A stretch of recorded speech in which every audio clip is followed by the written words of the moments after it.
Live from iRacing's virtual Crandon International Off-Road Raceway, we say good evening, sim racing fans, and welcome to Championship Night on this 2023 Racecraft Off-Road Pro 2 Championship season. And we are from none other than the big house, the Crandon International Off-Road Raceway, as we will crown both a Pro 2 Spec and an Open champion here tonight on Racecraft TV. As always, happy that you're spending your Wednesday evening with us. Myself, Evan Pasoko, alongside our producer Joshua Lee, who's got double headsets on tonight. And Josh, we've seen the battle between the likes of Swain and Edmondson. Barry come down to the very end. The big story last week was the bad night for Keaton Swain, Josh Edmondson. You've also got Barry going to be fighting out in the Open. That'll happen later on tonight, but we will kick things off with a really interesting Spec Class Championship as we head to this fourth and final round. Yeah, what better place to crown two champions than Crandon International Raceway? I mean, this track just so unique and so special among the off-road community, especially on iRacing. And we come off of Bark River, Wild West, Wild Horse Pass, touching each of those off-road courses once. And of course, Crandon being the most unique, I'd say, about all of them. And the Spec point standings really could not be much closer, Evan, with top three separated by 3 points. Crystal King's in the fight, Keenan Cousin's in the fight, and Cody Weinecke in the fight. The odd person out there is actually Crystal King. No wins for her so far this season, but she sits in prime striking distance to get over Cody and Keenan to try and get that first ever Spec Class Championship. Yeah, she's had opportunities, but she's there because of consistency. She's got a better average start than Keenan. She's also got a better average finish than Cody, but she is yet to find that win. Of course, race wins coming for those other two drivers. Cody Weinecke, 2 race wins. Of course, 1 at Bark River, 1 at Wild West for Keenan Cousin, also a 2-time race winner with 1 at Wild West and 1 at Wild Horse just 7 days ago. So not only is that championship tight enough, but as we do every single week, the dual moto feature, Josh, 2 feature races coming up on deck. It's going to mean there's double points available, so this championship can go to any of those drivers in the top 3, and if things get a little bit crazy, it is not yet a lock for drivers say 4th on the back either. It is not, and we take a look at the race analysis for all of our races here tonight, including the Open class that we'll see in a little bit. 8-minute solo qualifying to begin the night. Then those 2 races, no heats. Everybody qualifies for those 2 features, but the top 4 is subject to a random invert. It is a dice roll for that invert every single week. I think for the past 3 weeks, it's been in top invert of 3 for the Open class. Tonight, we have a top 4 invert, and so top 4 from qualifying will be inverted for both of our starting races tonight in the Spec class. We'll see what we get for the Open class a little bit later on. And you might not think that a top 3 invert is huge. You'd think if you won the first feature, being P3 is a really good opportunity to repeat and win another one. That has not been the case, though. We have yet to see a sweep. No driver has won both features on any given night in either the Spec or in the Open category. We take a look live at qualifying as they run now. Currently top of the board, Crystal King, 119.912. It is worth noting, 10 laps may sound familiar, Josh, as we go on board with the 278. We've been seeing feature races in about that distance at all these other tracks, but let me tell you, 12 laps at Wild Horse is a heck of a lot shorter than 10 laps here at Crandon. This racetrack 1.75 miles in length, so these will be some of the longest feature races of the entire season. Oh, easily the longest course, especially when you go to the lawn configuration of Crandon that we're at tonight. But just seeing Crystal King attack these turns, that's exactly what you need to do. I mean, the short version of this configuration is only about 4 to 5 turns, and kind of where Crystal King's going through now is roughly about turn 2. Then you dive into this left-hander for turn 3, and then the final corner coming across the jump for the start-finish line, that's corner number 4. But this long configuration opens up that back straightaway. They send it down into the left hairpin of the tree turn, and then right back over a couple of whoops, high speed right next to the land rush, and then back across, back into the short configuration layout. And as we see, Keenan Cousin gonna get set up for another lap here. 120.19, his current fastest, puts him 3rd.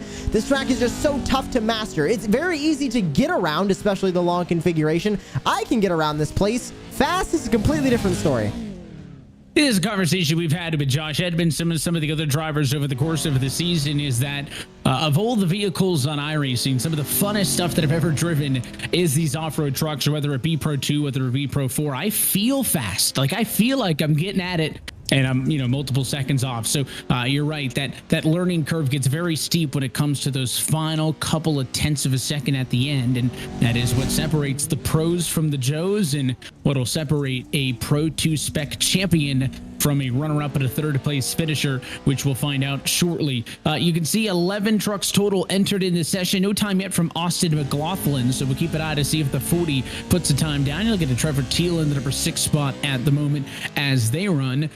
So we'll keep an eye on this quali session. Of course, the biggest story about Crandon, Josh, is that land rush start and really what that means for qualifying, right? At the other races this year, first and second meant front row, third and fourth meant second row, etc. Not the case here at Crandon. We're going to line them up 10 by 10. So if that number stays at 10, then in theory, McLaughlin, if he rolls without a queue time, would be the only driver on the second row.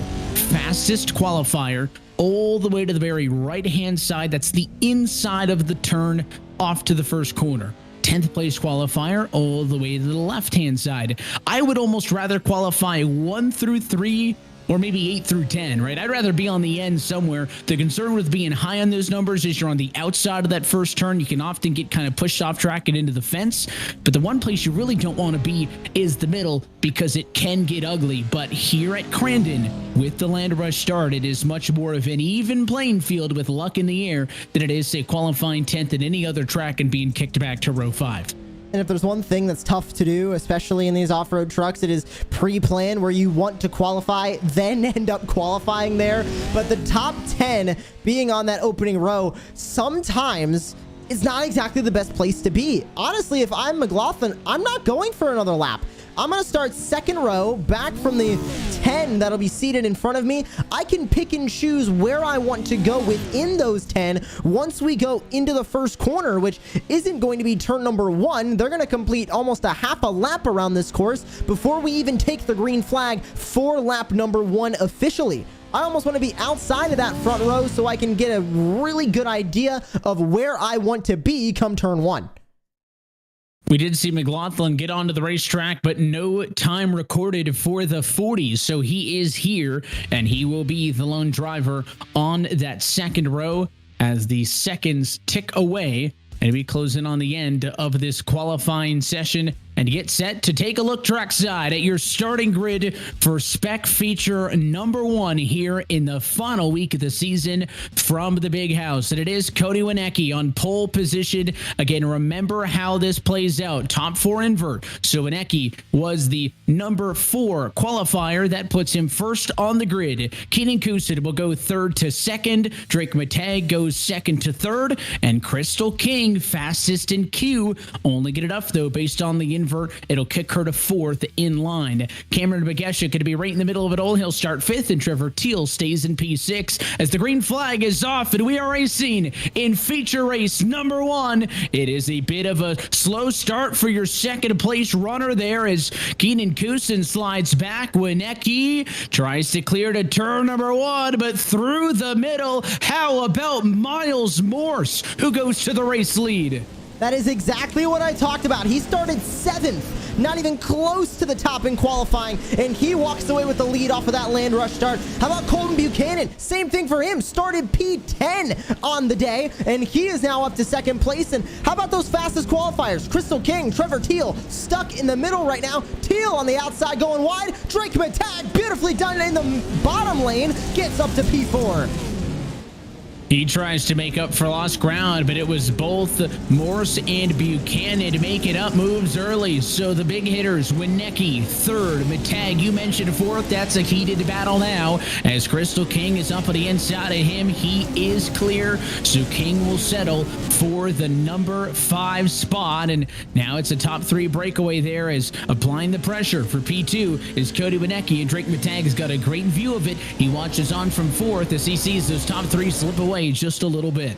And a tag there for a moment. Got a tag in the back from Crystal King. They keep it clean, but there's the dive to the inside. Weineke looks for it, and he'll get the momentum to get to that inside, but that U.S. Air Force 202 of Colton Buchanan gonna power back on the outside line. That's the big thing in that hairpin, and kind of the big thing, especially with these Pro 2s. Yes, you can dive it to the inside. Yes, you can get there at the apex of the corner, but momentum is the key. Momentum is your friend. If you can't power yourself out of that corner, move's not going to go anywhere. So exactly that from Cody Weineke, and we're going to see that through the next race of the Specs, through the open class, and that's going to be the main thing, especially in that hairpin at Crandon. Championship points on the line. Cody Weineke 1 single point ahead of Keenan Kusin coming into this one. Keenan runs well back in traffic as we are just now officially coming to the end of lap number 1, and Weineke's into the inside wall. He goes all the way around, and it is big issues for the 903 championship leader after contact with Drake Matag. He did get tagged by Drake Matag, and Matag goes up to third, now 3 wide, pushed up to the outside. Cameron McGeshik back to the inside. Door slam contact with Weineke as he tries to hold on. He'll bully Weineke now from third down to 7th. One truck on their side. I think that's Alexander Good. Yes, it was. He gets it back on all fours as we're 3 wide for 8th. McLaughlin, Ryan, Kuzin into the hairpin. A lot of big names find themselves fighting in the weeds. Christina Ryan 3 wide off of that final corner, but it's the wide line that's going to give the run to Austin McLaughlin. He'll have the advantage off to the corner ahead of them. The 913 truck as McGeshik is under fire. Cody Weineke desperately needs to make up some positions. He's got an average finish of P5 this year, a 2-time race winner. Could that contact with Matag be the thing that takes him out of this championship? The good news, he's got a long way to go in feature race number 1.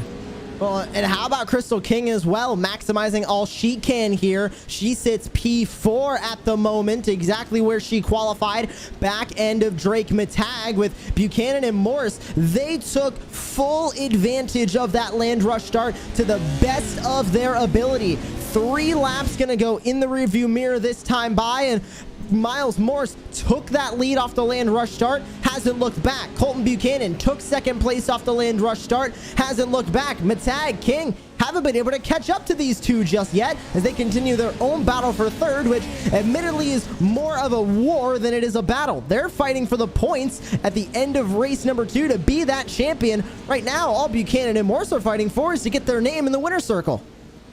You're right, Morse Buchanan too far back to be a factor, but again, it's important to talk about championship context, right? Your 3rd place runner, Drake Matag, is that outlier. 11 points off of Weineke.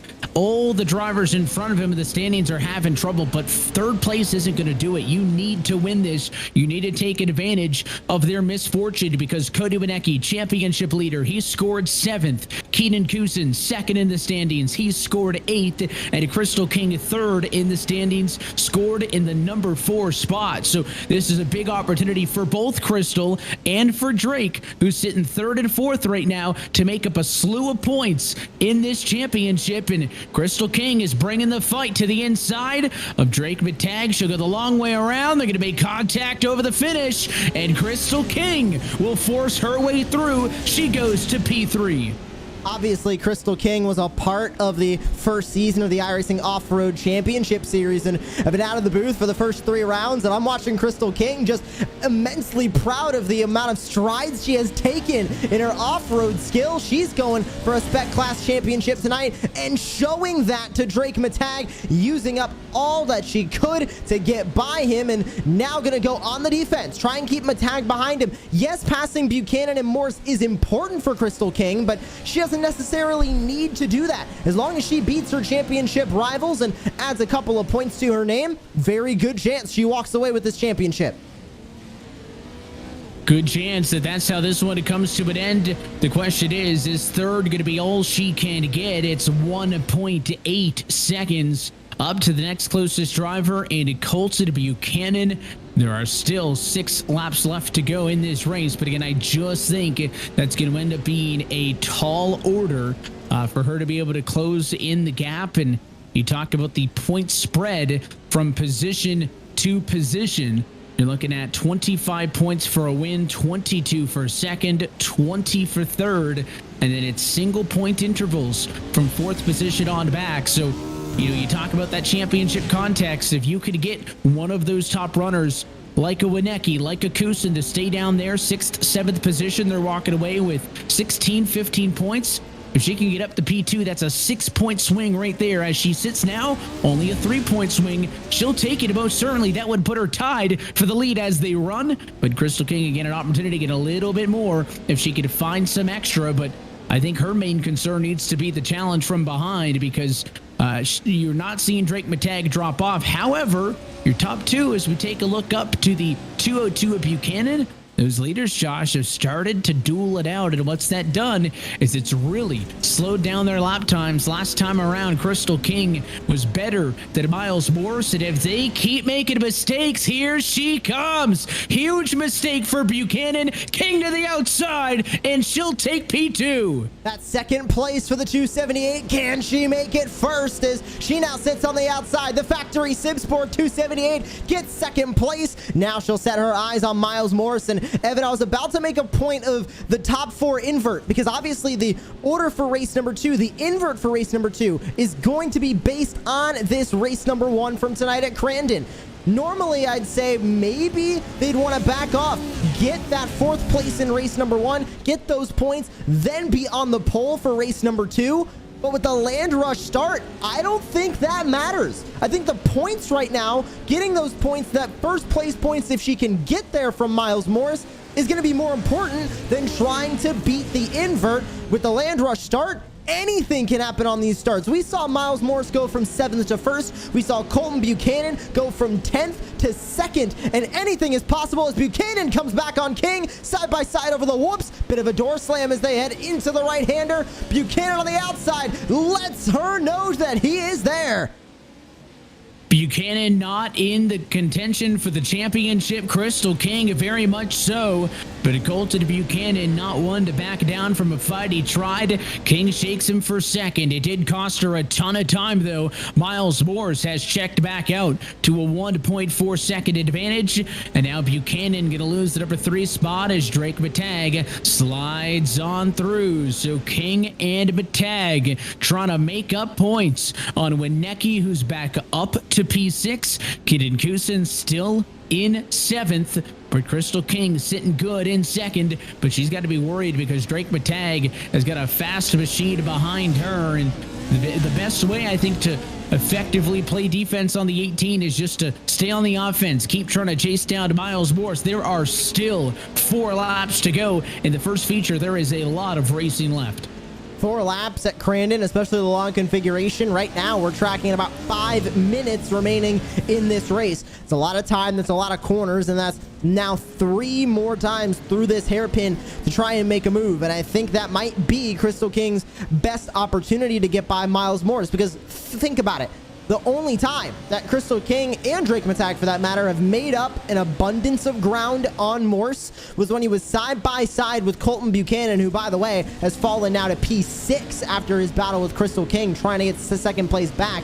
But it was when Buchanan and Morse were battling, making contact, pushing each other out of the way, that slowed both of them down as a collective and let King and Matag catch up to both of them at once. Nobody has caught Miles Morris when he's been on his own. Only a handful of mistakes from Morse all night. If he's perfect for 3 more laps, Crystal King, I don't think is going to have any opportunities to really do much with the 73, but King's trying to close that gap and for the most part working, but you can get up to the back bumper all you want, Evan. You still got to move him out of the way.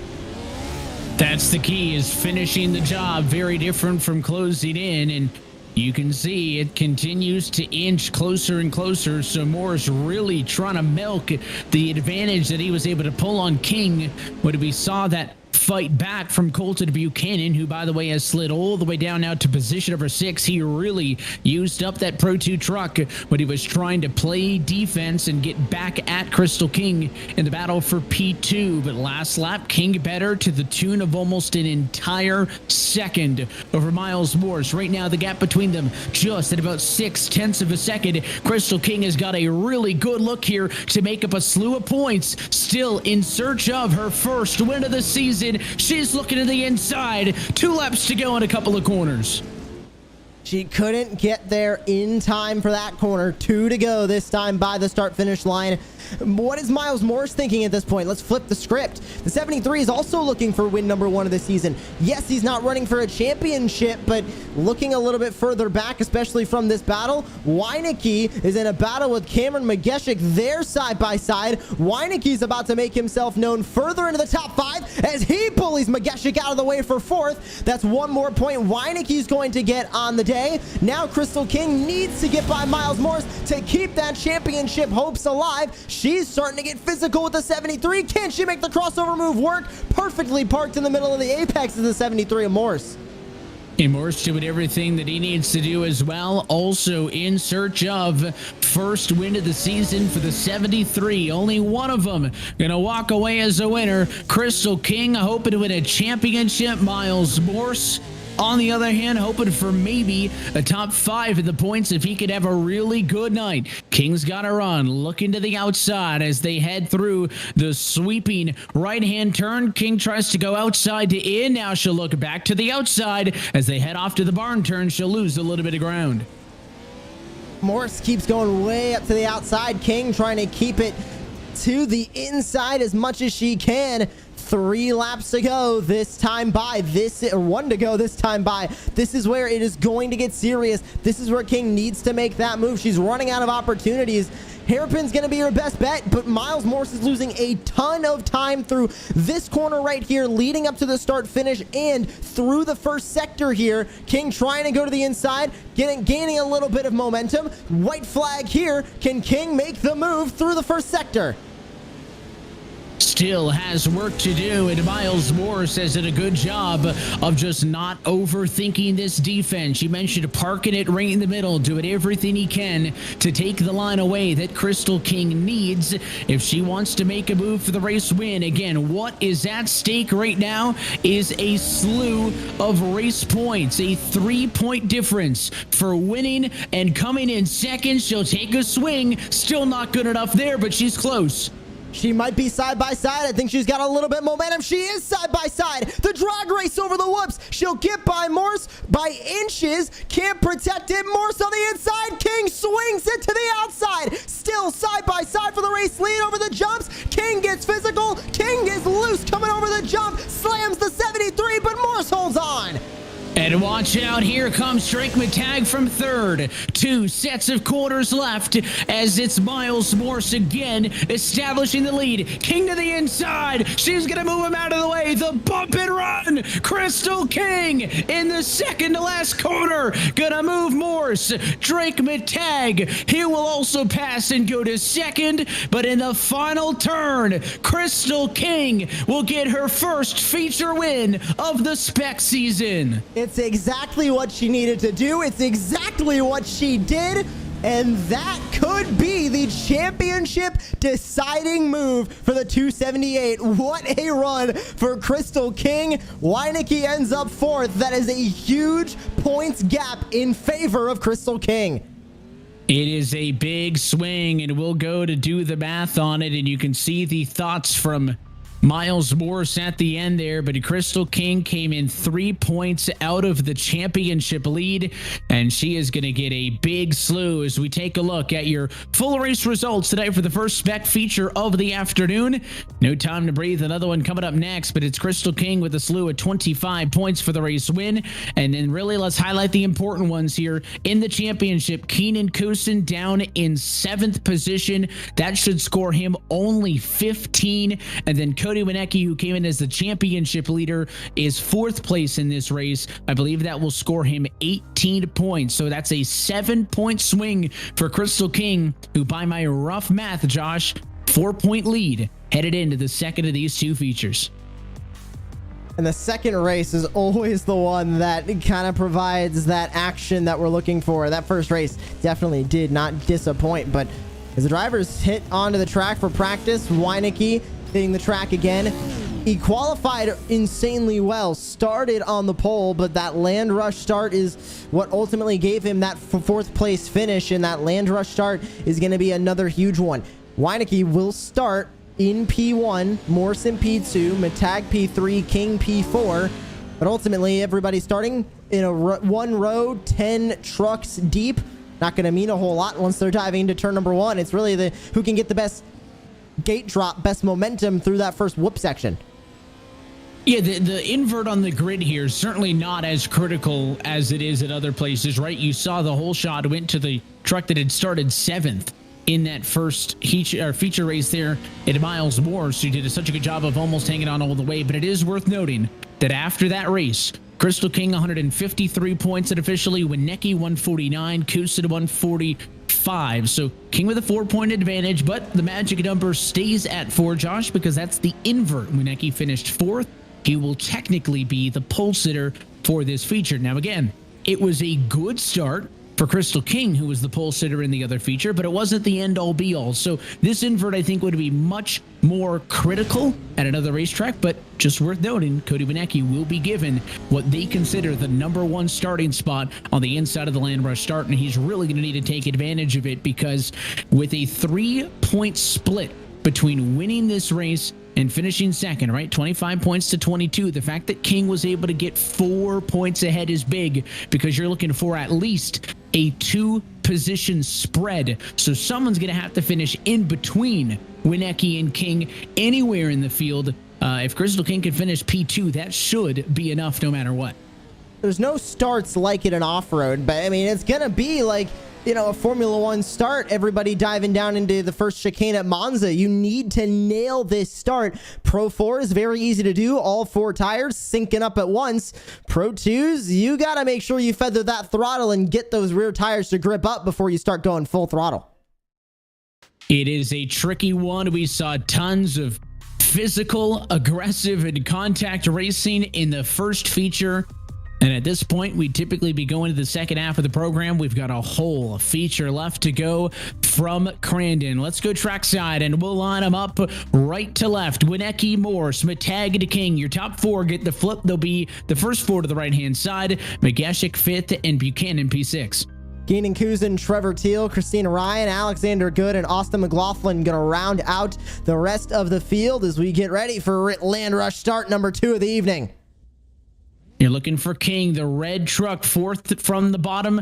Of course, all the way on the bottom of the front row, the dark black and blue entry, that is Cody Wienecke, who's given the #1 starting spot. The lone truck on the second row is McLaughlin. Green flag in the air. It's the final Pro 2 Spec feature of the season, and it is a terrible start for Wienecke. He falls a mile behind, but Crystal King, she gets hit. She'll fall to 7th. More cars wrecking behind, and Crystal King and Wienecke have bad starts. That's not what either of them wanted off that start, but how about Christina Ryan back up to the front of the field? Colton Buchanan back to 2nd. Alexander Good, Megashik side by side for 3rd as Wienecke gets back on his footing, P5, and Crystal King back on her footing, P8, with Kusin and Matag side by side ahead.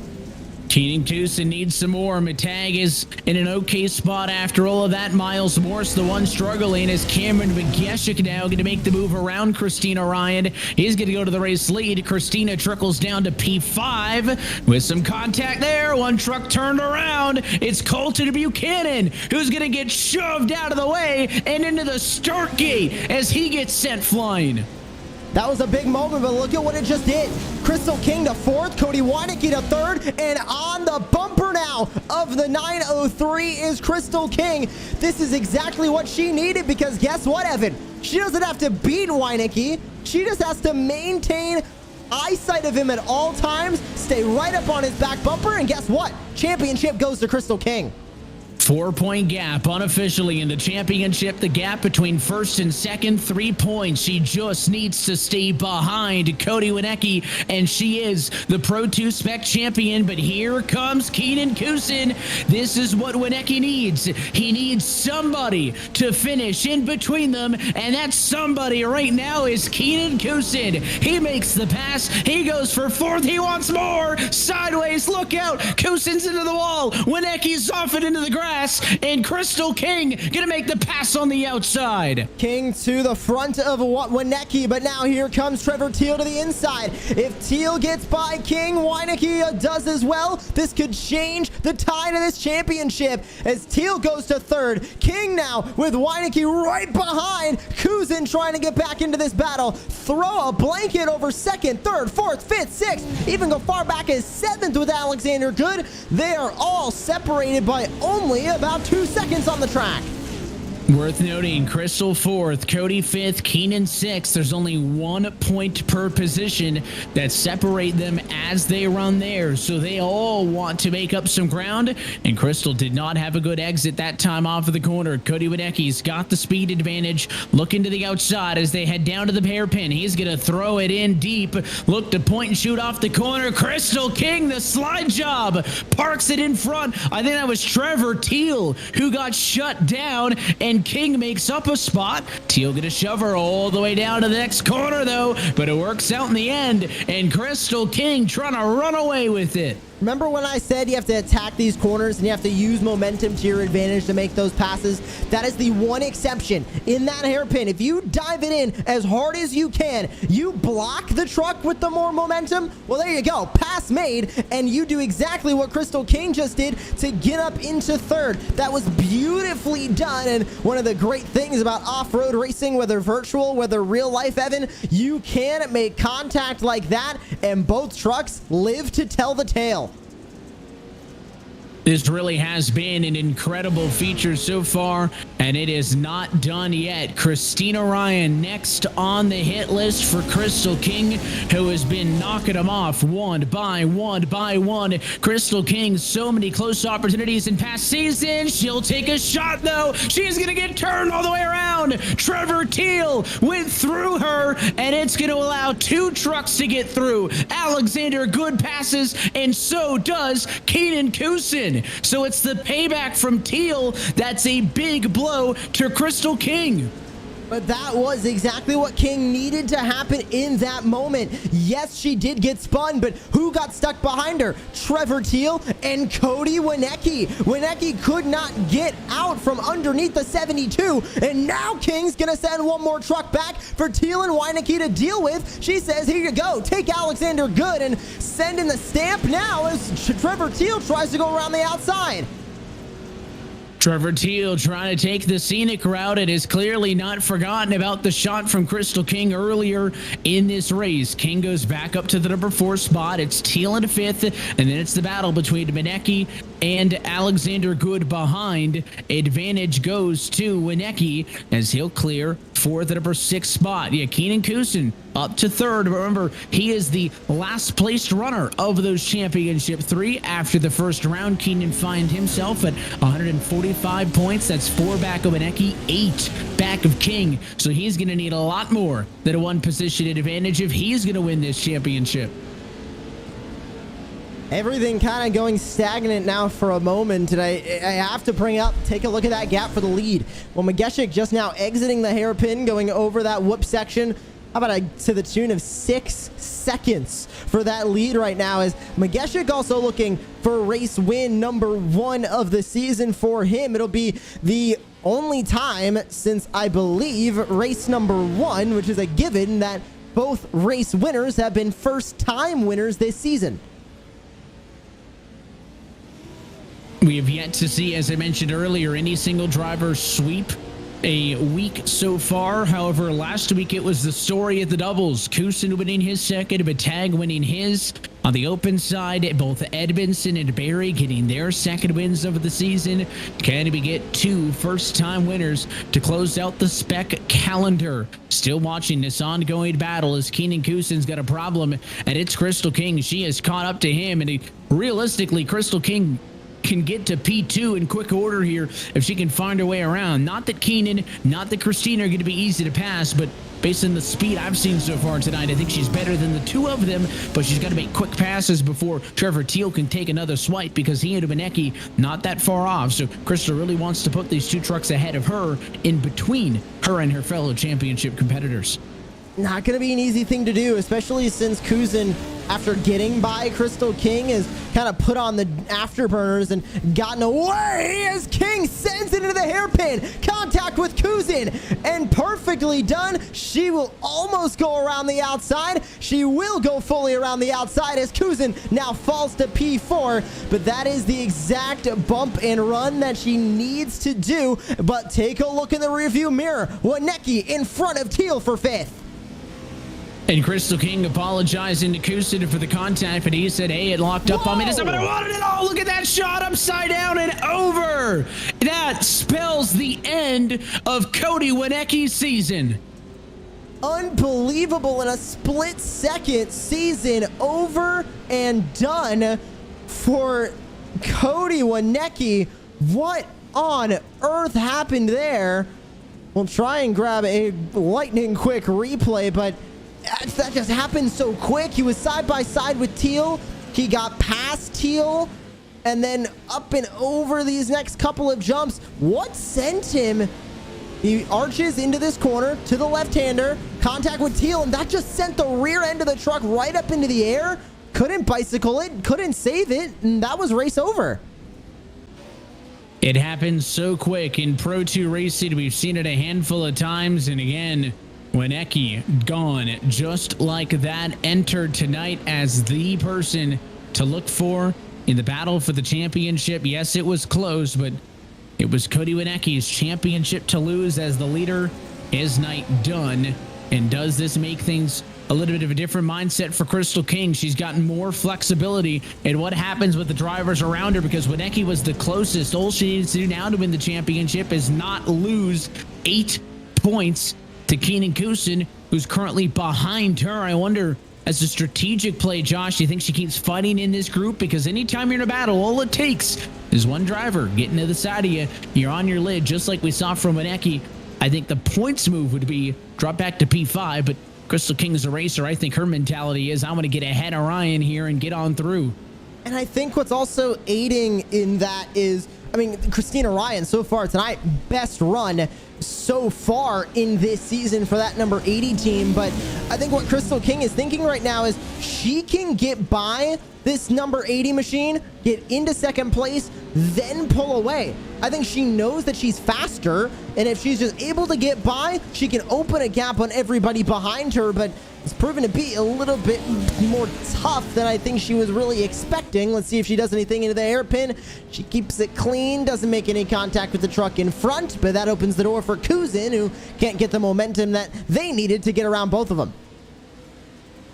This is the best stuff on the racetrack, and that's mainly because, well, Cameron Begeshik is 10 seconds nearly ahead of Christina Ryan, who's done a really good job of holding off Crystal King. Crystal certainly taking less liberties than she did earlier in the race, less willing to make a bold move that's just the risk not worth the reward at this juncture. I don't think Keenan Kuzin's going to overdrive it. He's been pretty vocal on the radio about how things are looking at her championship picture, and even though that's his number one rival right now, I don't expect Keenan to be doing anything over his head either. As here she goes down to the inside, coming this time to 3 laps to go. Crystal can't get all the way there, and Christina Ryan going to fight back down on the inside as we start lap number 8. And right now, as King sits behind, and you can see Kuzin getting it up onto 2 wheels there for the moment, trying to maximize as much track limits as we've got here at Crandon. I mean, Megeshik right now has nothing to worry about. 9.2 seconds that gap. He's not even looking in that rearview mirror. He's running qualifying laps at the front of this field. And I don't think King's as eager to get by Christina Ryan, I think, as she was a couple of laps ago now that Wanecki's out of the picture. But small mistake from that number 80 puts King to the outside, and is she going to use the momentum around the outside in the right-hander? Can she clear? Yes, she will, and that's Crystal King to second. Keenan Kuzin going to try and follow suit. They make contact in the air, but Koonin is safe now as Keenan Kuzin goes to third. Through to third, Crystal to second, and Christina Ryan will find herself at a P4, still on track for one of her best results so far of the season. And now it's almost a waiting game, right? For Cameron Begeshik, he could put it on cruise control up front. And if I'm Crystal King, I'm staying a minimum of 6 feet away from any K-rail, anything that can upset me, as at this point she's looking to close out this Pro 2 Spec Championship. We talk about getting so close to the edge in these trucks. We talk about the track limits.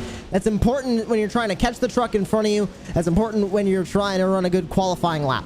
When you are in the front of the field and all you need to do is just log laps and get to the checkered flag, you want to do none of that. These might be some of the slowest laps that Crystal King has done all season long as she tries to lock away the championship. And Teal just wrecked himself trying to go for a move on Christina Ryan in the hairpin, and that puts the Nitro Circus number 72 backwards on the track. He'll keep going, but down in P9.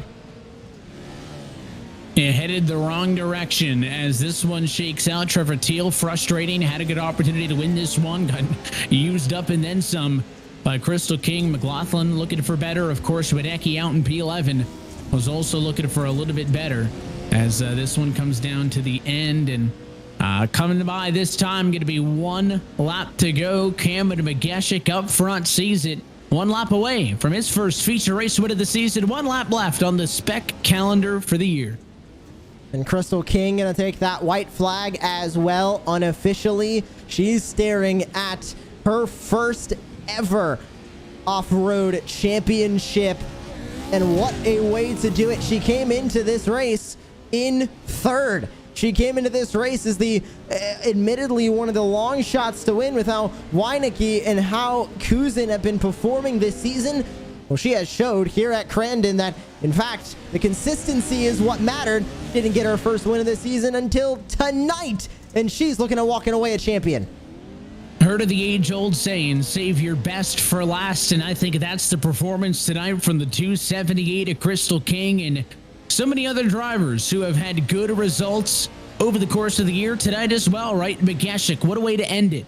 Going to look for victories some 9 seconds ahead of the rest of the field. That is not a performance that is to be understated, as Cameron McGeshik 5th on the grid, the middle of the land rush start, going to be back-to-back top 5s to close out the season. Cameron McGeshik going to get it done at Crandon. Final corner. It's a Spec feature win for Cameron McGeshik at Crandon International Off-Road Raceway. And behind him, a win in feature 1 and a P2 in feature number 2 means that a 2nd place finish for Crystal King locks up the 2023 Racecraft Off-Road Pro 2 Spec title for the 278 of Crystal King. What a clutch final round performance after she entered this final round of competition. Josh 3rd in the points and snatched it away from Kusin and Weinecke. And you saw the celebratory contact from Keenan Kuzin as he went by. I mean, I don't think there's going to be a competitor, a friend that is going to be upset by this finish at all. What a run for Crystal King. One of the mainstays now of the off-road scene in iRacing, and I've mentioned her being in the first ever iRacing Off-Road Championship Series. Also the first woman to compete in that series, and now she walks away with a league championship against some very, very tough competitors in Kuzin and Weinecke, who both have also been around this scene for a while. Kuzin, one of the fastest growing racers in off-road, and here's the celebratory big air from Crystal King. That's some serious elevation. And earned that one. The only time the truck was upside down tonight was at the end of the run. Crystal King is a champion in the Racecraft Off-Road Pro 2 Championship. We take a look at your full race results for this 2nd Spec feature of the night. Don't forget to stick around. The open class coming up next. Another championship still to be decided, but 11 seconds for Cameron McGeshik. A dominant performance. Crystal gets it all locked up with a P2. Keenan Kuzin, I think, will end up 2nd in the championship as it's all said and done, as he finished 3rd ahead of Christina Ryan and Alexander Good. And back from there, Miles Morris, Drake Matag, Colton Buchanan, Trevor Teal, and Austin McLaughlin going to round out the top 10. And that 11th place spot went to Cody Weinecke, who at the end of the night ends up last place after flipping over and ending his championship hopes about halfway through that 2nd race. Well, that's a look top to bottom at your full race results tonight from feature race number 2. in the Spec category. And let's go down and talk with some of your top finishers from this one. I believe the pro class, Josh, ready to go behind us, but let's at least get the second place finisher in this second feature. She won the first feature of the night, and she is the Racecraft Off-Road Pro 2 Spec champion in 2023. Crystal King is down trackside with us. Crystal, congratulations not only on a feature race win tonight, but on a clutch night, third to first on the final evening to take the championship. Tell us about it. Well, first I say it's nice to talk to you, Evan. It's been a while, but wow, that was quite an eventful race. That was pretty scary. But man, those land rushes are freaking crazy. But yeah, coming in here, I just wanted to make sure that I came to play. I practiced a lot and I worked really hard, and yeah, it feels good. I'm glad that I was able to max out my points, and yeah, I'm pretty happy about it.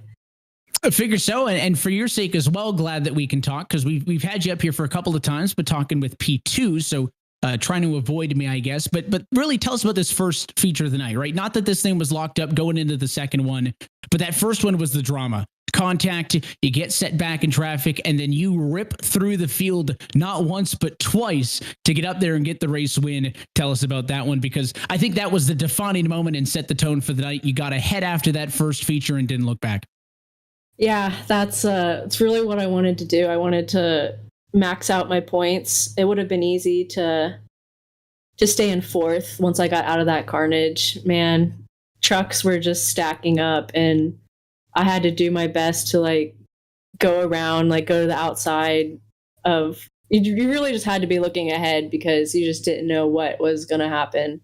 And yeah, once I got clear of the carnage and I just kind of sat in fourth with Matag, it was good. I didn't want to, just sit there and be complacent. It could have been easy to take fourth and then, catch the invert and be first off the land rush. But I just wanted to maximize my points to make sure, if anything happened in the second feature, we had a little bit of a cushion to go after. To get this win, not only against the names that you just mentioned, with Keenan having such a good run, Cody, everybody else that was able to pop up there, Cameron getting that win at the end of the night as well. But I think more so for how often you've had a good truck, for how often you've had the speed and just missed it by this much or that much. How much does it mean for you to be a champion? Oh my goodness. You have no idea. Coming into the series, the first race at Bark River was my first race in a Pro 2 at Bark River. And I was really learning since then. And I knew I had the ability, and it was just these little mistakes that kept tripping me up. And freaking wild horse, I thought I had it 2 times and I just lost it. So to come here and finally I got one feature win, it feels very satisfying. I guess better late than never. I said over the course of the season, save the best for last, and you get the championship, Crystal. We'll let you get out of here and celebrate. Before we do, though, who do you want to say hi and thanks to? I want to say thanks to my team, Factory Simsport, Keaton and Plum and Tyson have been helping me a lot. And the boys at Legion, Speed Sport, Nick's been a big help. And shout out to Tom over in Germany or wherever he's at. But yeah, and Shenandoah Shine. There's some good people over there that really make sim racing fun. And thanks for you guys for broadcasting. Well, you put on a show, you and all of your fellow racers here tonight, Crystal. We appreciate being able to watch you here on Wednesday nights. Again, congratulations on getting that feature race win, and congratulations on being the Spec champion for the Racecraft Off-Road Pro 2 Championship. We look forward to seeing what's next, and hopefully we'll talk soon. Thank you so much. See ya. That is your feature race winner. That is your champion, Crystal King, Racecraft Off-Road Pro 2 Spec champion in 2023. But we did say the second half of the program all still to go, Josh, and here we go for the open class. One championship down, one to be decided. We take a look at your starting grid. Right to left, Miller, Plumley, Edmondson, Swain, Janes, and Winkler, your top six. Left-hand side of the front row will cycle through. It'll be Drapkin, Johnson, H, and it'll be Golashik, and then Mike Budzian going to be the lone driver on the second row as we get set to hand out some more hardware. Same things, line them up, 10 laps on the board. Top four invert. The fastest from qualifying was Keaton Swain. He's got fourth on the grid, and we're racing as it is the open class feature here at Crandon. Everybody diving into the first corner. The land rush, contact made in the middle of the pack. They are 5 wide for a moment, going for the lead. Off of the land rush, Zachary Drapkin's gonna get away in the red line oil, number 56, with Tyson Miller in second. Winkler going for that second spot now. He's gonna get it through the opening corner. Ice, Johnson, Edmondson, and Swain side by side in the mid pack. Remember, these trucks open setup, so not spec, not all the same as what we saw previously, but the storylines have followed through. Close championship battles. The story from last week was what happened to Keaton Swain and how his championship flipped upside down after DNFing at Wild Horse a week ago. It looks like it's going to be a battle of Edmondson and Barry tonight. They're both in the conversation, but both of them with some work to do. Josh Edmondson right now 5th on the board as they run. And you can see that battle up at the front as well, not letting itself go, as now Edmondson going to try and put the Australian Danny H behind. That's a wheelie in Keaton Swain. Now a flying Anthony Janes as they both make contact in the middle sector. Not what either of those drivers needed, and it was a hard hit that's going to take two of these top cars out of this race. And Keaton Swain, who was the driver who was in this championship up until a week ago, before he had a similar mistake that took him out of it. It goes to show you how tight it has to be here, up and onto the grass. There's the wheelie. Man, what a hit. And then there's the airborne, the second truck in, as a couple of drivers gone early in this one. James was the one in the air. Obviously, you and me have been very familiar with trucks doing wheelies, but normally they have a rear steer that they're able to control that truck there. He had absolutely zero control. I mean, all he had was driving those wheels. He had absolutely zero steering, and I think if he did have a little bit of steering in it, that could have prevented a more massive incident like it did. But unfortunately, Swain was just kind of along for the ride. Not much he could have done. If he would have kept going, he did hit the wall. If he would have stopped where he was, we might have been talking about a 3-4 truck pile up instead of the 2 that we had. Yeah, it certainly could have been a lot worse as this open class race is on. The big story, I think, of Josh Edmondson as he sits in the number 4 spot right now is Josh, and correct me if I'm missing, but what's the story with Connor Berry? Connor Berry comes into tonight 147 points, the championship leader, not on the grid for this first feature, and with Keaton Swain having the big mistake last week at Wild Horse, and now a big off in the first feature. Is this simply the coronation of Josh Edmondson? I think it can be.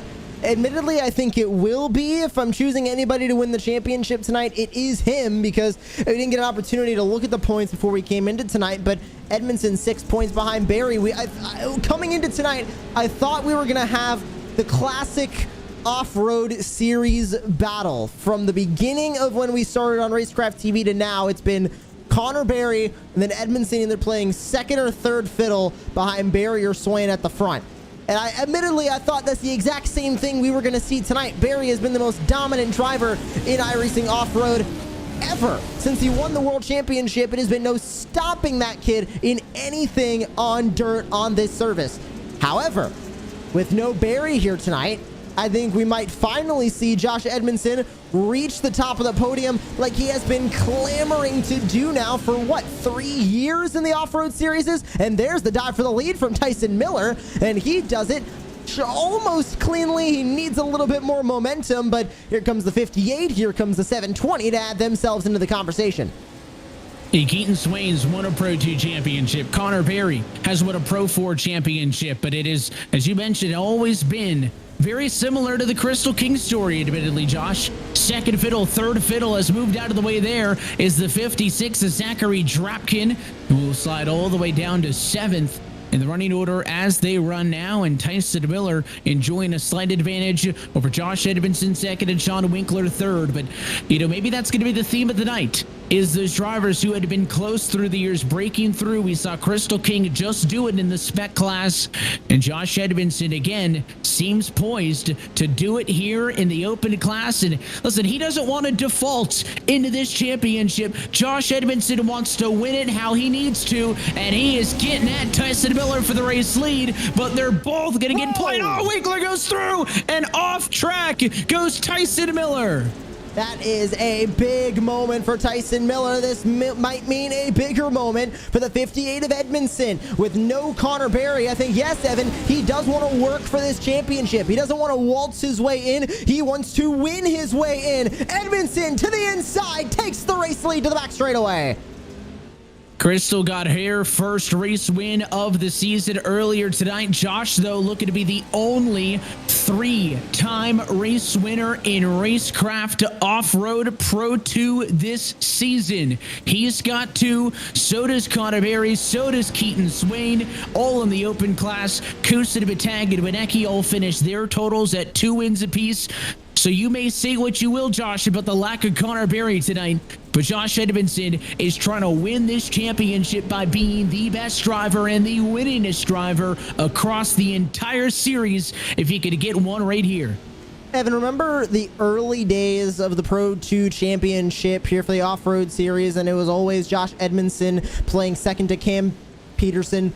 Then Cam Peterson, obviously, as real-life stuff come up, he doesn't do too much of the virtual racing except for the World Championship. Then here comes a kid named Connor Berry, and he starts winning. Keaton Swain gets himself a championship in the process, but it's always been Edmondson getting a handful of wins here and there, always being in the championship conversation, but never winning the championship. He's been the bridesmaid 5 times now. I think it's about time he becomes the bride, and I think tonight might be that night. This may be the night after all, as Edmondson is going to have a lot of time to think about the road to get to this moment. Still a hearty 5 laps left to go the next time by into feature race number 1, and an even longer distance to go with a second feature coming up on the backside of it. But I mean, what a way for this one to come to an end if this is how it does so. Edmondson inching ahead of Winkler. Winkler in his own right, the 720 looking to get a great result, finishing right now in P2 as Christopher Plumley tries to close in. And Plumley also looking for that first win of the season, but obviously, you know, stranger to winning, especially when it comes to these Pro 2s. He knows how to get it done. He has before in an LCQ. And now with Plumley in that 3rd spot, Winkler falling to 2nd, and Edmondson doing exactly what Cameron McKeshik did during that Spec class 2nd race, and that is now starting to pull away. As back from there, Drapkin, Mikolajczyk gonna fight for the scraps at the edge of the top 5 with Aish, Johnson, Budzian, the rest of the way back, starting to spread themselves out as Keaton Swain has reappeared on the racetrack. However, 1 lap down, not going to do himself any good in trying to regain back about 20 points now on the 58 of Edmondson to get himself into the conversation of the championship. Yeah, it was already tough coming into this one. If you look to Edmondson, it was a 17-point gap coming into this race. And well, with Josh Edmondson looking to add to it, we may be in a situation where there is mathematically a lock in the championship before we are even done with this first feature race of the afternoon. Keaton running right now in 9th position. That is 1 lap down on the racetrack. We'll do a little bit of group math here because tonight is all about the championship.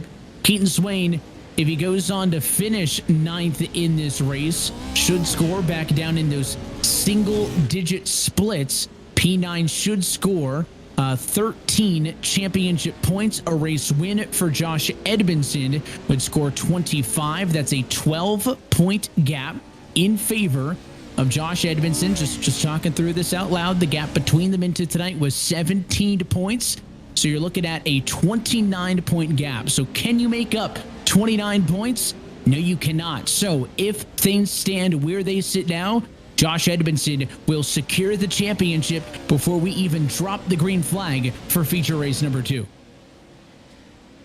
And this is turning out not exactly how I think Josh Edmondson wanted to, but I think secretly this is exactly what he wanted to happen, which is Connor Berry, obviously most likely doing some real world racing, cannot make it into the virtual racing tonight. But as we go through this race, I think right now all that Josh Edmondson is thinking is, wow, bullet dodged. And what a season it's been for Edmondson. It's not like he's walking into this championship at all.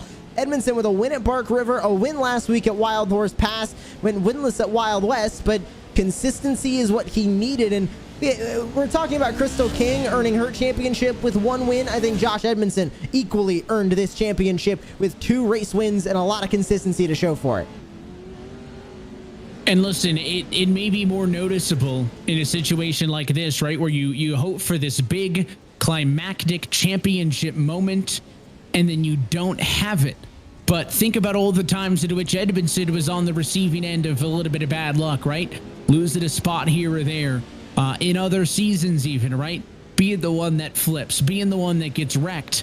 All of that eventually balances itself out. So don't think that Josh Edmondson's getting handed this, because other drivers have been handed plenty of good fortunes over the years as well. The Off-Road Championship Series was 8 rounds of Josh Edmondson having bad luck. He knows a lot about bad luck. And in the Championship Series, I think he still ended up finishing either 3rd or 4th. He had a top 5 finish in the points at the end of the season.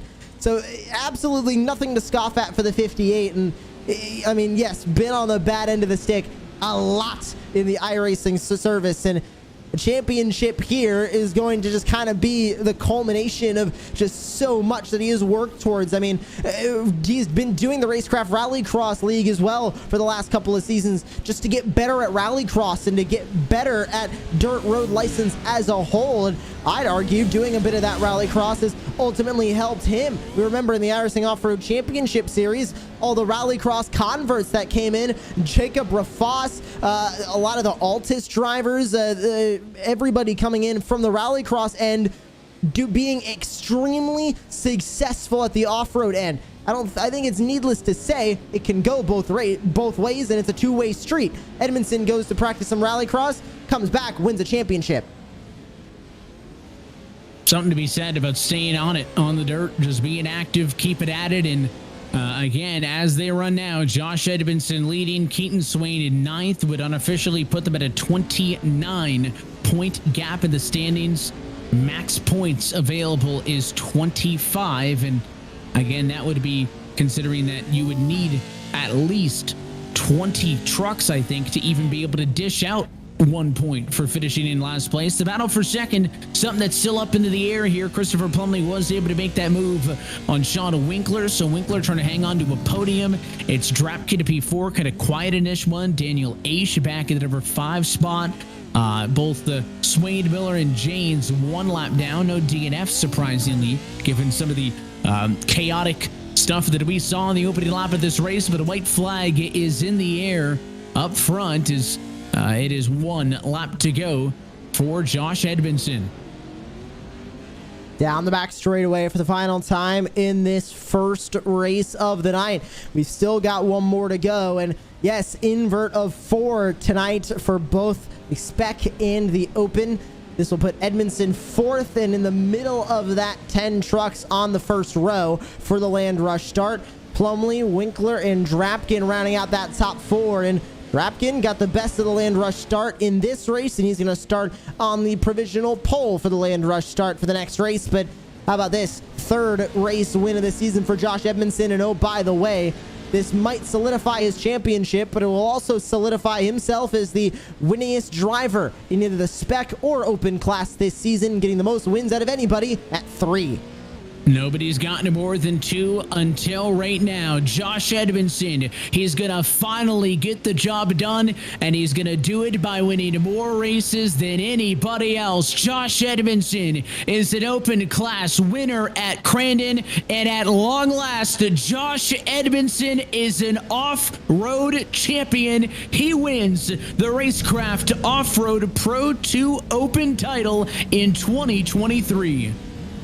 He has been working towards that one for a long time, and we still got one more race. This is going to be the swan song to end out the season, and I think Edmondson, in a weird turn of events, might be more aggressive in this race than he really has in any other race this season or in any other season, because he wants to go out on top, not in one race, but in both, and be the only driver this season to sweep an event. He can continue to add some history, but the story of the night is drivers breaking through. Crystal King finally got hers, and Josh Edmondson finally has his. We take a look at your full race results for feature race number 1 on the open side of the categories here tonight. Josh Edmondson, a margin of victory 2.609 atop Christopher Plumley. Shauna Winkler comes home at the podium with Zachary Trapkin, Daniel Ace, your top 5. Greg Johnson, Paul Mikolajczyk, Mike Budzian, Keaton Swain, all back from there, with Tyson Miller rounding out the top 10 on the results, as we're already ready to take a look at the warm-up here as we continue on with the evening. And Evan, this is going to be an interesting second race as we continue on. The top 4 invert's going to be interesting with the land rush start, but now that we pretty much have a champion decided, who's going to step up? Who's going to be that oddball race winner like we had in Cameron McGeshik in race 2? Yeah, this is kind of an opportunity for drivers to take a risk, right? To be a little bit more aggressive than they normally would. Because again, at least in terms of P1 in the championship, there is nothing that can take away that top position. However, it is worth noting there's many other spots, Josh, that are still up for grabs throughout the rest of the championship. And by the way, breaking news, Connor Berry is actually tuned in with us on the Racecraft stream, unable to make it because he's on his way to a real life short course race. That's the other element of this series, Josh, is how many of these drivers actually compete real world on the off-road short course scene. That is the reason why Connor Berry not with us tonight. Another strong statement performance for him, how good he continues to be year after year. But Connor Berry unable to be with us, tending to real life duties, and that solves that missing piece of the puzzle in terms of the championship discussion. As much as virtual racing is real racing, it's just not going to compare to the real world. And yeah, going to a real world race, competing in the real world, I think that definitely takes precedent over the virtual racing. So good on Connor Berry, and congratulations to him on an overall great season. Win at Wild West, win at Wild Horse Pass, and obviously leading the championship, and was the championship favorite until it was all said and done. And he had to, of course, tend to that real world everything that he had to do there. So congratulations to him on another successful season. Might not be a championship, but it's going to be pretty darn close. It will be, and again, still maybe a chance to P2 in the points, given, you know, Keaton Swain, how poor his night has gone so far. You know, Connor Berry may still end up second. Certainly likely going to get a podium no matter what. I don't see Zachary Trapkin, Anthony James, Shauna Winkler, Tyson Miller, or any of those guys 4, 5, 6, and 7 in the points being able to make the jump. So Connor Berry still finishing podium in the standings after missing a whole week. It's not too shabby either.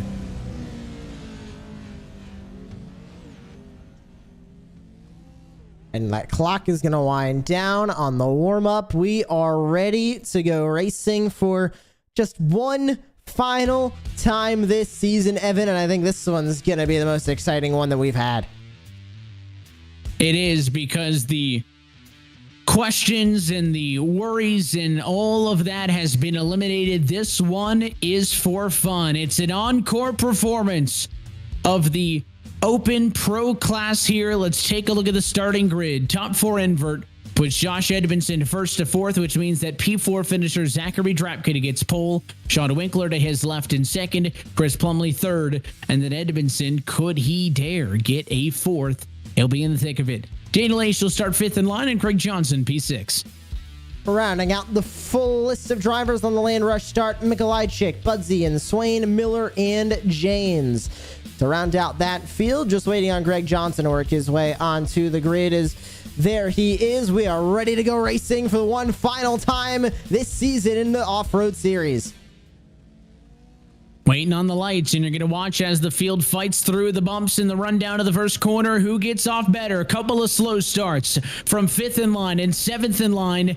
It's a pretty good jump, though, for Zachary Drapkid, red truck bottom, but looks like breaking through in the middle and breaking through to the race lead is indeed Greg Johnson. Last to the grid, first to the lead. Look at the challenge, though. What a move by Keaton Swain as they're 4 wide behind him. Swain jumps to the lead. You don't think Swain's upset about missing out on the championship? How about that move right off of the Land Rush start? As we've got side by side Mikolajczyk to the inside, trying to get by this lot of drivers as Winkler's down there. Edmondson takes it bottom 3, and Tyson Miller gets by for 3rd. Winkler to 4th. Now Mikolajczyk on the outside of Edmondson. That will quickly swap around as up the inside. Contact made 3 wide. That was Anthony Janes, or actually looked to be Zachary Drapkid on the outside, and yes, that was James trying to make a 3rd line all the way on the inside. And look how tightly packed they are through the first couple of corners, officially down to lap number 1. That long trip down the back straight. Swain leads Johnson, leads Miller. You got, though, most of the field separated by less than 3 seconds of each other. Big hairpin corner, no major dives, but a bit of an over rotation there and throwing away a couple of spots. Courtesy of that mistake, I think, was Tyson Miller. They continue to fight now as they go side by side further on back with Edmondson looking around the outside of Mikolajczyk. He'll get the spot. Can he keep it? He will be able to as they reach the corner. Now here comes Edmondson on Miller to try and fight for 4th as Keaton Swain, remember the mistake that he made last week, taking him out of championship contention, and same thing, a mistake tonight really took him fully out of the picture. And now in race number 2 of the night, he looks to become now the 2nd driver to win 3 races on the season. Who was that other driver? Well, our winner of race number 1 and our champion, Josh Edmondson. That could be a fun little change late in this one. You talk about all those repeat race winners. How about on the Spec class of things? 2 first-time winners on the night. Different story here in the Open class, but you know what could we see at a Keaton Swain who would like to tie that mark for Edmondson? And listen, if he does, it's certainly not going to take the trophy back. It's not going to take that title away, but could at least hang his hat on matching the season from Edmondson if they could both end this thing with 3 wins apiece. Pulling away up front and checking on out is Keaton Swain. That advantage more than a 1.5 seconds or so back to Greg Johnson at P2, who's been really impressive so far. And Josh Edmondson, I believe Josh knows that the championship has been clinched as he rides in 5th in this race. Not going to ride in 5th for long. Here's the move to 4th, but yeah, definitely has to know that he clinched it now, and not using that aggression to try and get as many spots as he possibly can, but he's still trying to end the season on not just a good note, a great note, as he makes contact with Winkler. Where did that 720 come from on the outside? Contact made, and cattywampus sideways through the jump, lands back on all 4s, keeps it clean and green at the front of the field as Edmondson will get by 1 truck, but then loses a spot again to Tyson Miller, and now 4th place for the 58. So things continue to shuffle on up as Edmondson chips and chips away. Again, he would love to make a statement with a 4th win. I just think that 3.3 second deficit that he's dealing with up to the gap of race leader Keaton Swain going to make that not possible, but why not get another podium, right? I mean, this is all icing on the cake for Edmondson. Worth noting again, Budsy in 13 seconds back at 11th at the back of the field, but so far, nobody wheeling into the woods, into the K-rails. I figured maybe with all bets off, this might be a bit of a more aggressive race, but things may be slightly calmer than what we saw in the first feature for this Open class. Now, I think possible we might see a little bit of a smaller scale version of race number 2 of the Spec class that we saw from Cameron Geshik and the overall just domination we saw from him there. It might not be 10 seconds gap, but it's 2 seconds now from Swain back to Greg Johnson, as Johnson holding his own in second is Miller, Edmondson, the rest of the lot back from there, as everybody's relatively close from third right on to about seventh. It's about 2 seconds separating all of them at the current moment. They're not really catching Greg Johnson, at least at a high rate of speed, so that gap for the lead still going to continue to stretch out, as Swain trying to make it 3 seconds, makes it about 2.5. Trying to stretch this one out. Greg Johnson, quiet and maybe unassuming, started 8th in the first feature, finished P6, started 6th in this one, therefore, and went up to P2. So, I mean, Johnson kind of a sleeper pick through all of this, doing his job of, trying to fly under the radar and trying to get a good finish out to, again, all these drivers, whether it's the battle for the championship, we've obviously highlighted so many times tonight, if it's a battle for 4th, if it's a battle for 8th in the title, if it's a battle for getting your personal best on the season, right? We talk about how you can't really afford mistakes with a format like this because it's 4 weeks, it's 8 races, it is pretty quick. But when you're grinding to get those top 5s, to get points, to stay in that midfield battle, listen, those 8 weeks wear on. It could be short in terms of consequences, but these drivers have been fighting hard for the last month, and any little battle that you could win here on the final night is really a way, I think, to validate that effort all season. That's exactly what a lot of these drivers are going for, and I think that's exactly what Keaton Swain is going for at the front. I mentioned how I thought he'd be pretty aggressive in this race, and I think exactly what he's trying to do. Hey, he started the season with a race win, won the first race at Park River, won the first race at Wild West as well. Dry since then. Swain just wants to end this season on the highest note he possibly can, which might not be a championship, but it will be a race win, as Tyson Miller gets aggressive with Greg Johnson, and here comes now new champion Josh Edmondson to join the fight. Get the 58, get himself into second. He looks to the outside of Johnson. That'll quickly turn to the outside of Miller. Can he go 2 for 1? He won't get that lucky, but he will get 1 spot on the 50 of Johnson. And also here comes Sean Winkler in the 720 to join the fight as well, as Edmondson goes wide. Can open that door again for the 50. Slides up, opens things up. Where's the move going to come from? As this all happens behind Swain. Miller through to P2, Edmondson through to 3rd. Johnson settles into 4th, but Winkler going to be the put the pressure. He'll go to the inside. Thought he was going right at the door of the 50 of Johnson. Instead, woes up. There's no touch. And at 5 laps to go in this race, we got a new look at our top 3. And Josh Edmondson, I think, has got one more left in him. If he can get the Tyson Miller, who's going to be a tricky one. Miller started 1st in that opening feature race of the open class tonight. Again, that was courtesy, though, of being 4th best in qualifying, benefiting from the invert. But Miller's not going to roll over. Edmondson's got one more objective as he tries to close out the year. And now, inside of 5 to go, Keaton Swain, 4.4 seconds that gap. Remember when I said smaller scale of the second spec race that we had tonight?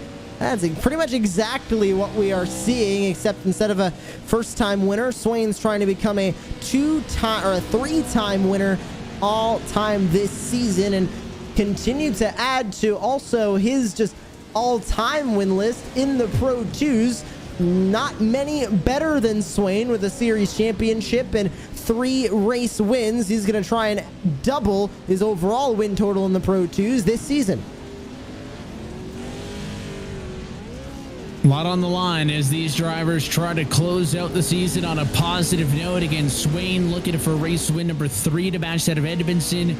Edmondson just looking to have a positive note here and to finish what is already a secured Pro 2 Open Championship in the final lap. Still lots to be decided. Edmondson is going to try to get to Tyson Miller, but Miller has not put a foot wrong since he got there. And behind them, Johnson and Winkler still pretty close. 2 sets of 2. They're all looking well up the road, though, to Keaton Swain, who's checked on out. His advantage now 5 seconds. 3 to go, this time by the start-finish line. All of the battles have, for the most part, subsided at the moment. This battle that we're looking at right now is the closest. You can look back as well to Winkler trying to catch Greg Johnson. That's within a half second. A little bit more than a half second is the battle between Drapkin and Janes. And how about Zachary Drapkin in the 56? He was one of the drivers that was so close to making the Off-Road Championship Series last year, but ended up competing purely in the All-Star Series that coincided each round of the Off-Road Championship Series. And I think, Evan, if he would have competed in the Off-Road Championship Series, we would be looking at a driver that would have kept his pro license and saved himself from relegation. I think just about every single round had Drapkin winning at least one of the 2 races in said round. It's been a good season for him so far as well, and nothing to scoff at for Drapkin. Might not be a championship, but P4, maybe even P3 at the end of the night if he gets enough points up on Keaton Swain in that first race. But either way, top 5 in the points, not much to complain about for the Red Line Oil 56. Yeah, certainly an opportunity to make up and at minimum defend the number 4 spot, which I think is going to be the best case scenario for him in this championship.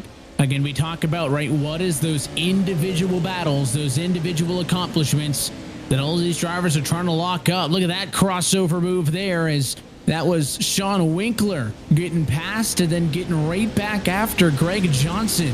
So he'll go back up and take back that original position of 3rd. Johnson down to 4th, and now he's got Paul Mikolajic and Tyson Miller behind. Miller dropping quite significantly after he was running P2 not that long ago in the number 90, and you wind it back and see why. Just a kiss on the K-rail loosens the truck up, and it kind of throws things off, and there's the contact that finished things off. Pretty good recovery, bit of a slap to the wall there. Certainly could have been worse, but again, when you got 4 trucks that close to you, any mistake like that's going to be a big deficit. So now we get to see the Tyson Miller show, right? Miller's got P2 speed, but does Miller have enough speed to make these late passes? He's going to be hell-bent on getting some of them back. He makes one on Drapkin. Now's got Mikolajczyk and Johnson ahead as they fight into the hairpin. Edmondson now not much to worry about. He's got Sean Winkler behind him, but Winkler can't do much as Mikolajczyk on the inside trying to protect now. Can't do much against Greg Johnson as the 50 makes his claim in the top 5. Now Tyson Miller from 6 going to try and get around the 177. Not a lot of time to do so, but right on that back bumper, looks to the inside over the jump, sets himself up, and way to the outside goes Mikolajczyk. He'll beat himself in that battle, and Miller back into the top 5. Miller climbs back into the top 5. He'll have a couple of sets of corners to get some more. Next on deck, Greg Johnson. You got Mikolajczyk, Drapkin watching on from behind. But certainly the drivers at risk. I think Greg Johnson and maybe a little bit too far up to the Winkler and to the Edmondson duo, who's sitting 3rd and 2nd respectively. Way out in front though, Keaton Swain. Maybe not the night that he was hoping for, maybe not the last 2 weeks that he was hoping for, but he is less than a lap away from another feature race win. Edmondson in 2nd, gonna get the end of the season finish that he was looking for with that championship. And I think it's another season of Keaton Swain wondering what if.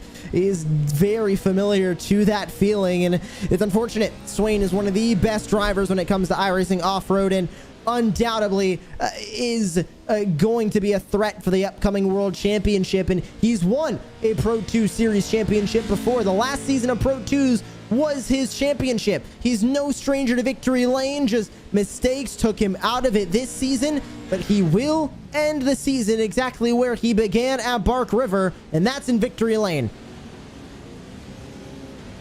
It is no other fitting way for the season to end for Keaton Swain. To feature wins at Bark River, feature win at Wild West, and a feature win at the Big House to close it out. Keaton Swain is a feature race winner at Crandon and ties the mark of Josh Edmondson for the most out of anybody all season long. Edmondson 2nd, Sean Winkler 3rd. Couple of trucks wrecking in the final set of corners. It's going to allow Daniel Aish to steal a handful of spots away as Paul Mikulicek ends up on his lid. There's the late race drama. It came in the final corner. And he's not going to make it to the line. That's going to put him P11 and unfortunately going to end turtled on his lid as Anthony James trying to get him back onto the four wheels, but unfortunately he won't be able to do so. But how about you for Josh Edmondson in the 58? Might not have won that second race, but he can celebrate officially as a champion. And are we going to see some big air? Are we going to see some elevation? We're seeing some burnouts right now, which he has a little bit of better luck in these Pro 2s getting those burnouts than he would in a Pro 4. Yeah, he's ripping up the grass down on the land rush start. And again, this is a sentence that Josh Edmondson has been waiting years and years to hear, but he is finally a champion in the Racecraft Off-Road Pro 2 Championship, and he does it in the open class, which maybe makes it feel just that much better. Are we going to see the big air now? That's really what I'm waiting for here before we look at the results. Here we go. Is he going to get bigger than Crystal King? I don't know, and it's not going to end well. He's going to get booted out of the server for that one. Okay, now we can look at the replay. Didn't stick it, but certainly sent it, and that was the fun way for him to cap this one off. We look at your feature race number 2 results. Again, to Keaton Swain, get a Batch Edmondson third, a feature win of the year. Good results for Winkler, Johnson, Miller, but again, the story of the night, Josh Edmondson, a feature race win and a feature race runner-up. I mean, you talk about the lack of Connor Berry, a P1 and a P2, Josh, is about as good as you could have asked for, even with Berry here. That could have given him a real good opportunity to win this championship. Josh did not take it easy at all, given the circumstances.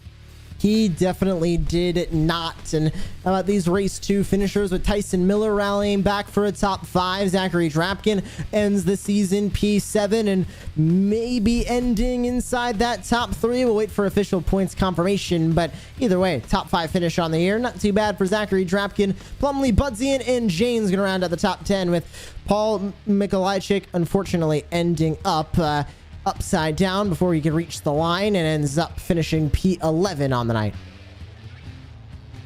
Let's look at the bottom at your full race results for feature race number 2. Let's start with the champ. There's nowhere else to begin this one. Josh Edmondson won the feature race earlier tonight for the first in the open class.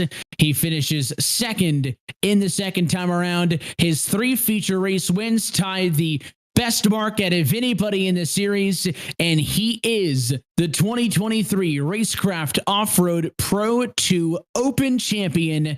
We're trackside with Josh Edmondson now, and Josh, I know that's a line that you've been waiting quite some time to hear. Oh man, yeah, 3+ years in the making for sure. It's been a long road to get one of these titles, and I'm definitely stoked about it. It's something I've wanted for a long time. Tell us about this battle, right? I mean, every time we go through, it's you, it's Swain, it's Barry. That was no change again this season, but you end up with 3 feature race wins en route. Nobody had more than that across the entire series. Yeah, it was a good consistent season. Finally, I was able to stay out of trouble and be up front, with those guys the whole time. Keaton had his issues, which is rare for him. He rarely makes mistakes, and he's a smart racer. And then Connor obviously couldn't make it today. He's going to race Mid-America in real life, which is just a little more important. But it made it a little interesting. I was still nervous coming in today, though, with the land rush starts, and then we did the random draw invert, and it was 4. I was thinking, man, 3rd and 4th spots are really tough on the land rush, and you get buried. And I was doing the math, like I had to finish in the top 4 to clinch, and yeah, it was nerve-wracking for sure. What's it like trying to do the math, figure out where your championship contenders and fellow hopefuls are, while also dealing with the other 7-8 trucks out there when there's risk at every corner? Yeah, that's it. I had a bunch of scenarios ran through in my head. I really wanted to try and get pole position. Obviously, the points there, and Keaton got me by 2 1/1000ths. That was pretty cool. It's close.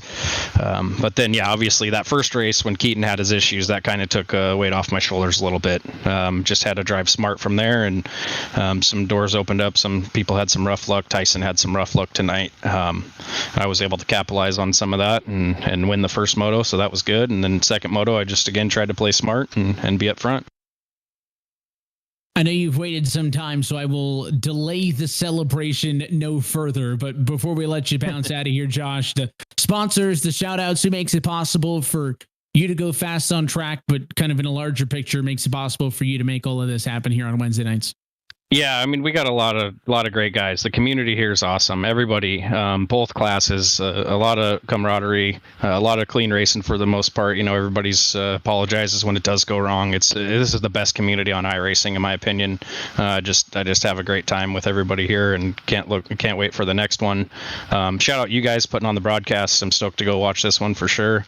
Of course, everybody on my team, Nitro Circus Sim Racing, Teal, boss man there, and we got Connor Barry couldn't make it tonight. Sean with Racecraft did awesome today too. We got some sponsors: Next Level Racing, Pimax VR, Apex Gaming PCs. Also shout out ZK Design, Zach Knowles for always making my truck look good. And it looks especially good when it's running up front, winning races and winning the championship. Josh, we appreciate you giving us some time. Again, thanks for everything you do here on Wednesday nights, and congratulations. So well deserved. Thanks again. Cheers. He's your feature race 1 number winner tonight, and he is your champion. That is Josh Edmondson, who wins in the open class in 2023.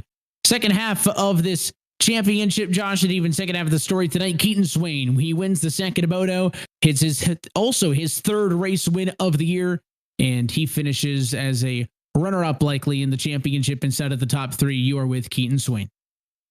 Well, it certainly was not a rough season by any means for Keaton Swain as he joins us in the booth right now. And Keaton, it might not be sitting in championship circle, but the winner's circle is all yours in race number 2. 3 wins on the season. Definitely nothing to scoff at, but I gotta wonder if you're just thinking what would have happened if those mistakes didn't take you down the last few rounds. Yeah, the mistakes definitely killed me there. Wild Horse was kind of out of my control, and then the first race here, that was all my own doing. Kind of got a little too loose there and drove her into the ditch and somehow did a wheelie. I've never done that before, so I wasn't quite sure what to do, but definitely would like to have that one back, but can't complain coming back for the second one and getting a good start and getting a win and walking away with it. Getting that win, obviously, in race 2, how important was that for you to kind of finish the season right where you started? I mean, you won the first race at Bark River, complemented it with the first race win at Wild West, then the dry spell through Wild Horse Pass, and then you get your third race win tonight, tying Edmondson as both of you 3 race wins on the season. Was this one important to get, especially after losing that championship? Yeah, obviously, if I'm not going to win a championship, I might as well go for wins, and to add another one is good for me. Like you said, we had a good start to the year, but just a couple of too many mistakes and some bad luck, knocked us out for a chance at the championship. But overall, can't complain. 3 wins on the year and a pretty stacked class. It's pretty good. We'll take it, and hopefully we can build on this momentum going into the World Championships here in a couple weeks. Staying on that World Championship for a moment, a lot of the same drivers that you face this season here will be in that World Championship. Does this just make you even hungrier for that next season because you finished second fiddle to Connor Barry last year, second fiddle to Edmondson in this championship? Are you circling that World Championship in those 8 rounds of competition? Yeah, I like to hopefully be one step higher this year, but this year is definitely way more stacked than it was last year. Everyone's gotten so much more faster, and everyone's putting in that time. So now that the Pro 2s are done here, we'll put our head down and get to work on the Pro 4 stuff. It's been a while since I've driven some Pro 4s, so they drive completely different. So we'll just have to buckle down and put in the work here, get ready for it. Looking forward to watching you in the next season of Racecraft Off-Road and the iRacing Off-Road Championship Series. Keaton, anybody else you got to give a shout out to before we let you go? Yeah, I just got to thank Appliance Parts Company, Factory Sim Sport, Sim Coach Pedals, everyone that helps out Josh's league.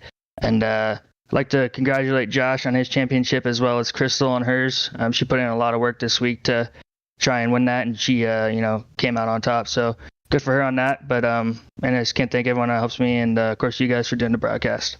Thanks for joining us once again in the booth. That's Keaton Swain, your winner tonight, runner-up in the championship. Evan, he's going to be a force to be reckoned with in all future seasons of anything off-road on iRacing. Always has been and always will be another impressive year for Keaton Swain. And he's going to be looking for that little bit extra. We'll continue on down the road with the rest of our top finishers. Sean Winkler comes home third in the second feature. Josh, let's see if you could find him down there on pit road as well, because I believe, don't quote me on it, we'll wait for the official numbers, but I think that should allow him to get top 5 in the points. Well, let's give a talk to Sean Winkler here in the number 720. And Sean, you got good accolades from your buddy Josh Edmondson on the finish tonight. Thank you. How proud are you of that third place? Man, I am super happy about this third place, all things considered. This is probably one of the most stacked fields I've ever raced in for anything. So to finish with a couple of third places here, I'm very happy with that result. Third place here, and Evan mentioned it, and we now confirm it. P5 in the championship. Really? Top 5 in the standings. Yes. How's that feel against this field? Man, that's even better. Top 5, I didn't know that. So, I mean, it's just like Rallycross, right? We're just trying to drive out here, get as many points as we can, and see where it all shakes out. So to finish off in the top 5, given all these guys that I'm racing against here, I respect all of them, and I'm very happy that I finished here in 5th. That's really cool.